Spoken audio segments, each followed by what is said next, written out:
Okay, so my message for you guys today is leader of many, follower of one. And through my journey, I have realized that there's no greater leader than Jesus Christ. Well, it took me a journey to come to that consensus, and I can't wait to share with you guys about that journey. So I grew up in a Christian household in a Christian family, and Jesus Christ was the head of everything that we did. You know, he was in everything we did. So I also grew up playing sports, playing basketball. And so when I tied Jesus Christ into all of that, in the basketball, and I remember, me being with Jesus Christ and being the head of my life, I saw Jesus Christ had leadership qualities. And I realized that as a Christian, I was destined to lead. I was gifted to lead. With my teams, I've always been a leader, just encouraging them, talking to them, pushing them to be better.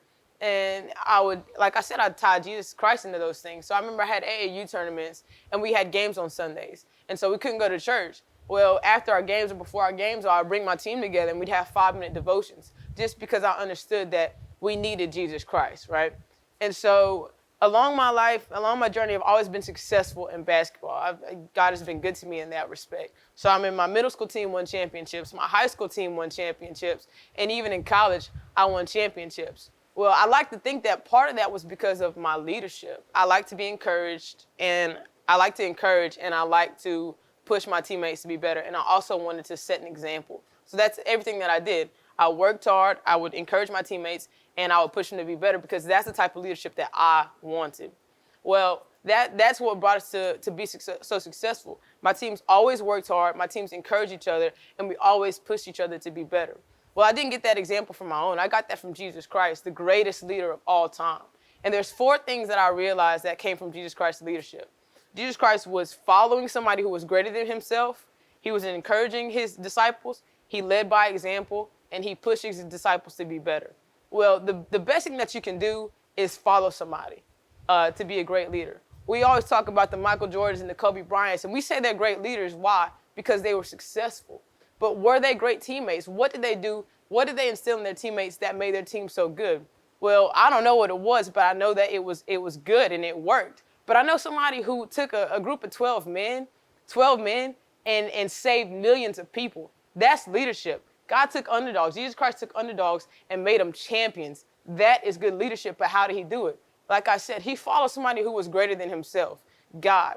If you want to be a great leader, you need to have somebody who's ahead of you, who's helping you, who's guiding you, who's leading you into doing the things that you need to do, who's telling you how you can be better, who's telling you the good things that you're doing. That's great leadership. Another thing that you need to be able to do is set an example. Jesus Christ was telling his disciples to pray, to study, to serve people. He was telling them to sacrifice. Jesus Christ was the epitome of all these things. When his disciples were sleeping, he was praying. When people needed service, Jesus Christ was right there breaking bread and feeding thousands of people. The very things he was asking his disciples to do. Jesus Christ asked his disciples to sacrifice their lives to follow him. Jesus Christ sacrificed, come on now, we're talking about Jesus. This is God's son. He could have had anything he wanted to. He could have had, all the food, all the luxury, all the praise and the glory that he wanted on earth, but he sacrificed that so he could live a life just like us. And then he took the ultimate sacrifice and died for us on the cross.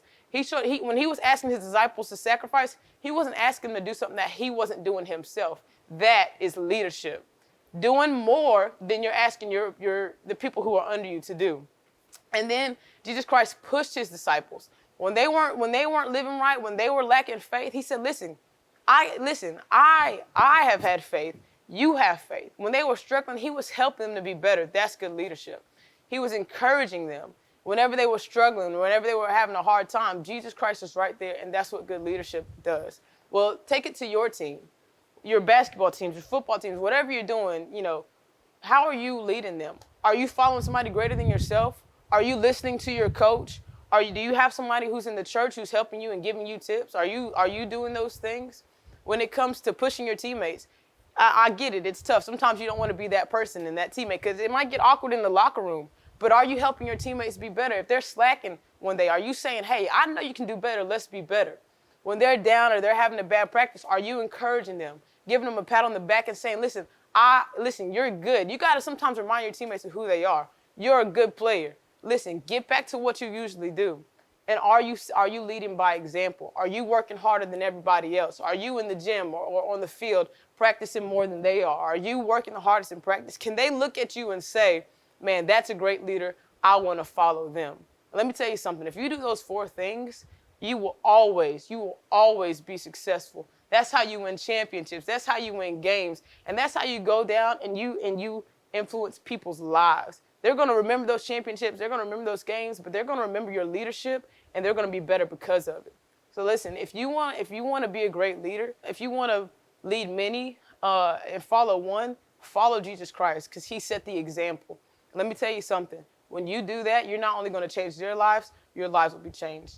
Thank you so much for listening. I hope this touched you guys, and I hope your teams are touched by this. Thank you.